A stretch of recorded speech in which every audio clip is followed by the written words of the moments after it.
Hey guys, welcome back to r/MaliciousCompliance. In this Reddit story, my smug entitled Karen boss screamed at me in front of everyone and told me I was not allowed to make decisions anymore. So when a massive emergency hit, I did exactly what she ordered and everything fell apart. Let's dive right into the video. So I work in logistics for a manufacturing company. So we handle distribution for some pretty big clients, and my job is basically to make sure parts get where they need to go and when they need to get there. I've been doing this for almost 8 years now, and I'm good at it. Really good. I know every driver, every route, every shortcut, and I can reroute shipments in my sleep.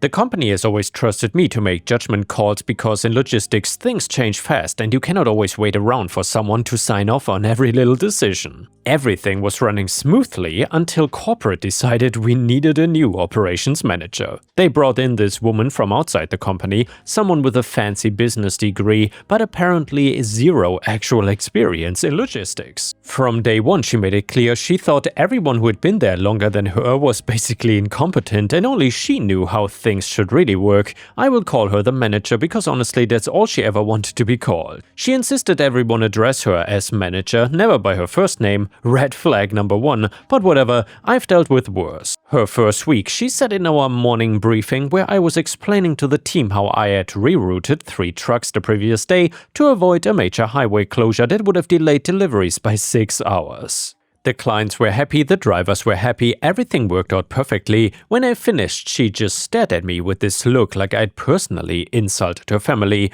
"Who authorized these route changes?" she asked. I blinked. I did. That's part of my job. "Your job is to follow the schedule," she said. "The schedule is created for a reason." I tried to explain that the schedule could not account for unexpected road closures, but she just cut me off. She said we would discuss it later in her office. That discussion was basically her lecturing me for 20 minutes about protocol and chain of command. She kept saying that I had an attitude problem and that I clearly didn't respect authority. And yeah, I just sat there taking it because I needed the job and figured she would eventually realize how things actually worked. Spoiler alert, she didn't. Over the next few weeks, the manager started implementing all these new rules. Every decision had to be documented and every route change needed approval from her. She created these massive printed schedules that took hours to put together and were obsolete the moment any variable changed, which in logistics is basically constantly.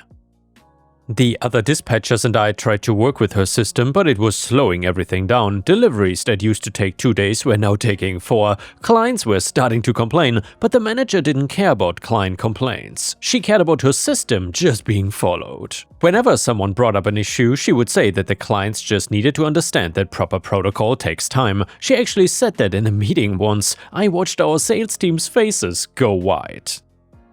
Things really started escalating between me and the manager. About a few months in, I'd made a call to reroute a driver who had blown a tire to swap his delivery with another driver who was nearby. It saved us 3 hours and the client got their parts on time. The manager found out and completely lost it. She called me into her office and went off about how I had violated protocol and undermined her authority. "I don't care if it worked out," she said.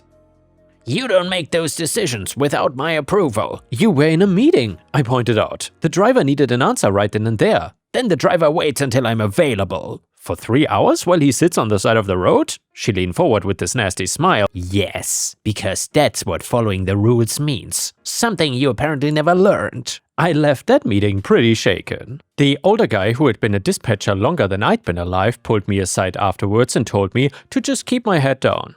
The manager was making everyone miserable, but corporate loved her because she kept sending up these reports about how she was streamlining operations and implementing efficiency protocols. The fact that our actual efficiency was tanking didn't seem to matter though, because her paperwork made it look good. Then came the incident that changed everything.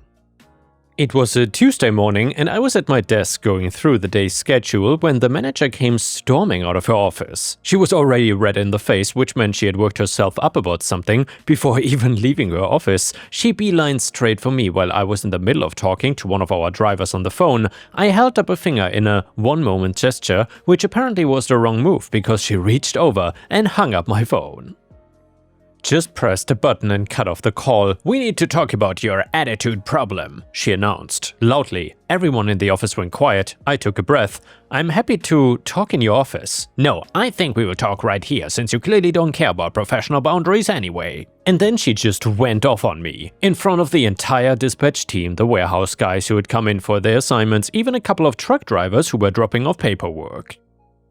She started listing everything she thought I did wrong, how I was insubordinate, how I thought I was too good to follow simple instructions, and how I was constantly undermining her authority. People were staring at their shoes, at the ceiling, anywhere but at us. I tried to stay calm. I understand you're frustrated, but maybe we should discuss this privately. Wrong thing to say, apparently. She got even louder. Don't you tell me what we should do. You are exactly the problem with this company. People like you who think just because you've been here a few years that you know better than management. Well, I've got news from you. From now on, you don't make a single decision without my explicit written approval. Not a single one. I don't care if his truck is on fire. I don't care if the driver is having a medical emergency. I don't even care if the client is screaming. You follow the printed schedule and you get my signature before you deviate for any reason whatsoever. Do you understand? The office was dead silent. I could feel everyone's eyes on me. And by the way, guys, I would say that is what you call famous last words. And by the way, if you enjoy these malicious compliance stories, please don't forget to subscribe to the channel and like the video if you want to support me. Thank you so much. So, just to be clear, I said slowly, you want me to get your written signature before I make any changes to the schedule, regardless of circumstances. Did I stutter? Yeah, that's exactly what I want. You follow the paper, that's your job. Follow the paper and get my signature. If you cannot handle that, you can find another job. She stormed back to her office and slammed the door. I looked around at my coworkers. A couple of them looked sympathetic, most just looked uncomfortable though. One of the warehouse guys muttered something about that being messed up as he walked away. I noticed the security camera in the corner of the dispatch area, the one that records video and audio for insurance purposes. It had been running the whole time. I sat back down at my desk and took a few minutes to just process, and my hands were shaking. I had never been spoken to like that at work before, let alone in front of everyone. Part of me wanted to march into her office and quit on the spot. But sadly, I have a mortgage and bills and jobs are not exactly falling from the sky in this economy, so instead I did exactly what she told me to do. I would follow the paper. The next few days were tense. The manager seemed satisfied that she had put me in my place and mostly left me alone. I followed her new protocol to the letter. Every tiny decision got documented and put on her desk for signature. Driver wants to take a different route because of traffic? Sorry, gotta wait for the signature. Client calls asking if we can move their delivery up a few hours? Let me check with the manager. She signed off on most of it, usually after making me wait long enough to be inconvenient. I could tell she was enjoying the power trip. Fine, I could be patient. Then came the Thursday after that, just 9 days after she had screamed at me. I got to work at my usual time and was going through emails when my phone rang. It was one of our biggest clients, a manufacturing plant that orders specialized parts from us regularly. They're the kind of client that represents probably 15% of our annual review, the kind you don't want to lose. The plant supervisor was calling in a panic. One of their main production machines had gone down overnight and they needed a specific part immediately, like right now immediately. Without it, their entire production line was stopped. He said their production line was completely stopped and every hour of downtime was costing them somewhere between $40,000 and $60,000 in lost production. Now, normally, this would be easy. I would look at which drivers were where, find someone close to our warehouse and who could swing by for the pickup and still make their other deliveries, then get it to the plant within an hour or two. I'd done it dozens of times before, but I couldn't do that anymore. I had to follow the paper and get the manager's signature. I told the supervisor I would handle it and get back to him right away. He said to please hurry because every minute counted. I could hear the stress in his voice. So I pulled up the current schedule, printed out a rule change request form that the manager had created, filled in all the details about why we needed to reroute the driver, and walked it over to her office. She was not there, her door was locked and the lights were off. I went back to my desk and called her cell phone, but it went to voicemail. I left a message explaining the situation and asking her to call me back immediately so I could get authorization for the emergency delivery. The plant supervisor called back 50 minutes later asking for an update. I explained that I was waiting for manager approval per company protocol. There was a long pause. "You're joking," he said. I wish I was. My hands are tied until I get written authorization.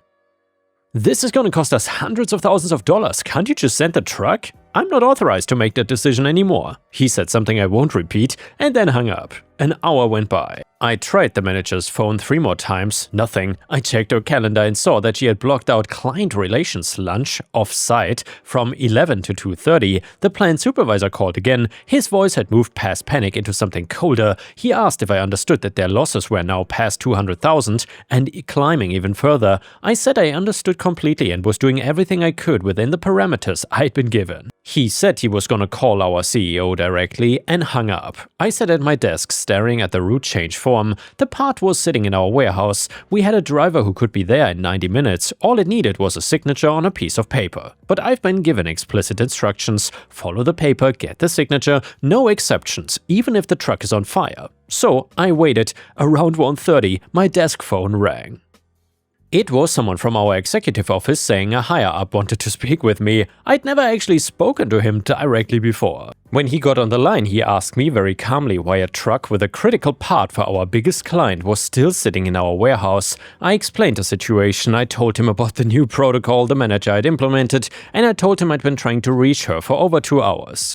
I told him that her instructions had been crystal clear, that I was not to deviate from the schedule without her written signature under any circumstances, and then he asked, "Where's she?" According to her calendar, she's at an off-site client relations lunch. There was a long silence. "And the request form is on her desk?" "Yes, sir," along with my notes explaining the urgency and the potential losses. Another pause. "Stay at your desk, don't do anything else." He hung up. About 20 minutes later, the manager came breezing into the office. She was in a good mood, laughing about something on her phone as she walked to her office. She did not even glance at me. She had been in there maybe 5 minutes when the higher-up walked in. I'd never seen him in our building before. He went straight to our office and closed the door. Even through the closed door, though, we could hear the yelling. His yelling specifically. The whole office had gone silent again, but this time everyone was looking at the manager's office instead of at me. It lasted maybe 10 minutes. Then the higher-up came out, walked over to my desk and asked very quietly if I could still get that part delivered today. And I said yes, I could have it there in under 2 hours, and he told me to make it happen and then left. I got on the phone immediately, rerouted the driver and got the part moving. Then I called the plant supervisor to give him the tracking information. He was still pissed, but at least the bleeding had stopped. The manager didn't come out of her office for the rest of the afternoon. The next morning I came in to find 2 guys from corporate security waiting in the parking lot. They walked in with me and went straight to the manager's office. She arrived about 50 minutes later and they met her at the door. I could not hear what they said, but she went pale, nodded and followed them back out to the parking lot. She didn't take anything from her office, didn't say goodbye to anyone, just left. The regional operations director, who the manager had reported to, called everyone together an hour later and explained that the manager was no longer with the company, effective immediately, and that he'd be handling our department directly until they found a replacement. He said the old system was back in effect and that senior dispatchers were authorized to make judgment calls as needed. Then he looked right at me and said he wanted to meet with me in his office after the meeting. I was nervous walking in there, but it turned out he just wanted to thank me. He said the higher-up had already reviewed the security camera footage with audio from the dispatch area, the recording of the manager screaming at me about following protocol. He said my handling of the situation had been exactly right and that I'd followed instructions precisely as given and documented everything. Then he said he was putting through paperwork for a raise, both as an apology for what I dealt with and as recognition for maintaining professionalism under difficult circumstances. He said it would show up in my next paycheck.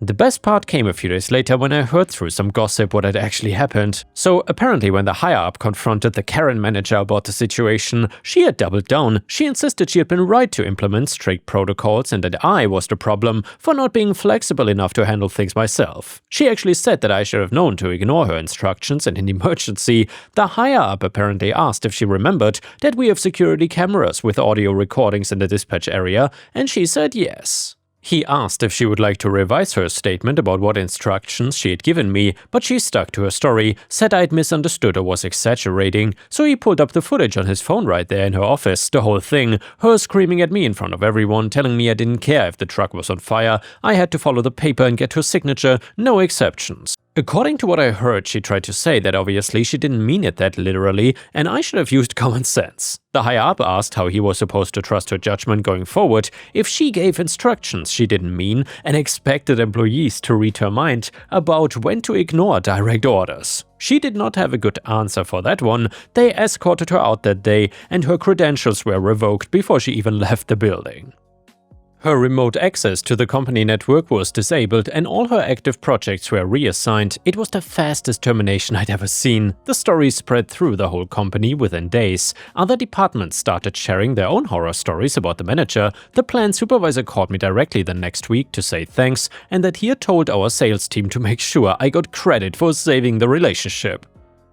Apparently, despite the losses from the delay, he appreciated that I'd done everything I could within the insane constraints I'd been given and that I'd kept him informed the whole time. That meant a lot to me because I'd felt terrible about the whole situation, even though it wasn't my fault. We ended up not replacing the manager position at all. The regional operations director took over those responsibilities directly, and the company discovered we actually ran better without the extra layer of management. Funny how that works. The rigid protocols got scrapped completely, and we went back to the system that had been working fine for years. I'm still at the same job, still making judgment calls, still getting parts where they needed to go, but now when I reroute a truck or make a scheduling change, nobody questions it. And whenever a new policy gets proposed that sounds like it might slow things down unnecessarily, someone always brings up the manager and her insane rules, and we all remember what happens when you prioritize paperwork over actually getting the job done.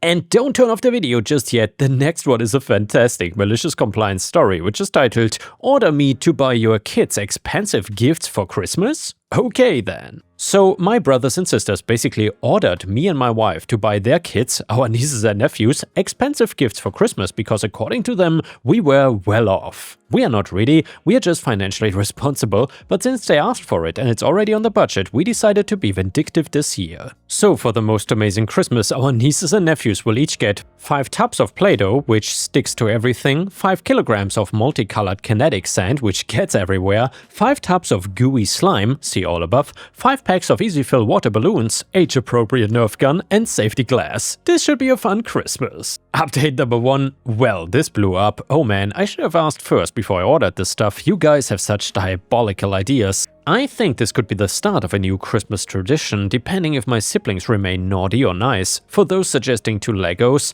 we already gave small boxes of them a few months ago as giveaways for our son's birthday. These should complement them nicely. For those suggesting a drum set or noisemakers, I left them out intentionally. It would be a bad idea since my sisters work nights at the hospital. I don't want them to lose sleep during the day and affect their jobs at night when lives are at stake. Sleep is important, you don't mess with it. For those saying that these are not at all expensive, exactly, you demand someone expensive gifts, you get cheap and annoying ones instead, but will the children care? No, they will think it's the best Christmas ever. My wife told me to buy us a couple of those automatic Nerf guns from the money we saved from the gifts, you know, for protection. Also, no glitter, it is just too much. And the next one is another malicious compliance story, which is titled, "Is this the hottest wing you have?" And by the way guys, I feel like we have read a very similar story recently, but this one was marked as not read yet, so I think it's a new one. So I used to own a wing joint, nothing fancy, but a good selection of wing flavors and beer. Inevitably, we would have people come in and order the suicide wings. I like super spicy food, so these were pretty damn hot. Of those people, about 5 to 10% would always start the joke/sarcastic conversation. "These are not that hot. Can't you do better? Yuck, yuck, yuck." One of my best regulars, a dentist who fancied himself a gardener, decided to help us out and planted a ghost pepper bush, at the time the hottest pepper in the world, and he could bring us the bounty of his harvest. And he would intentionally underwater the bush so the peppers would be as hot as they could be.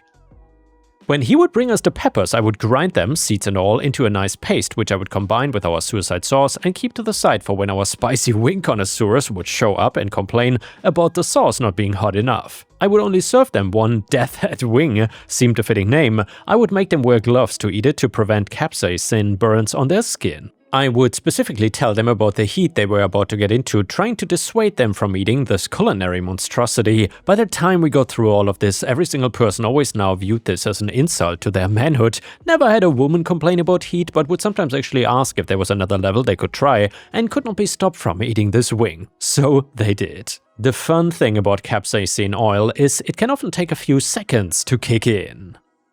Usually just enough time for the person to scarf down the wing and start to smugly tell us how it wasn't that hot. And then the heat would begin. And once it started, it was relentless. The wing was free, but the cup of milk after was 20 bucks. I never had a single person ask for a second one. And the next one is a beautiful petty revenge story that is titled "Closed a Popular Pizza Place for 2 days." So when I was 15, I worked at a very popular pizza place in Canada that rhymes with nut. And guys, if you know what kind of pizza place that is, let me know in the comments. It was run and managed by a couple college kids that thought they were big stuff running a pizza joint. Congratulations! I was in between work and didn't want to work a fast food place, but my first choice at the local arena fell through because I had to be 16 to work with certain chemicals and stuff they had for the pool. Months away, but it was a no-go. So I bit the bullet and applied. I got the job and was hired for working in the kitchen. Within a month, they wanted me to learn how to make dough. I was not for it because that meant I had to come in every weekend at 6 a.m. to have dough ready for when they opened at noon.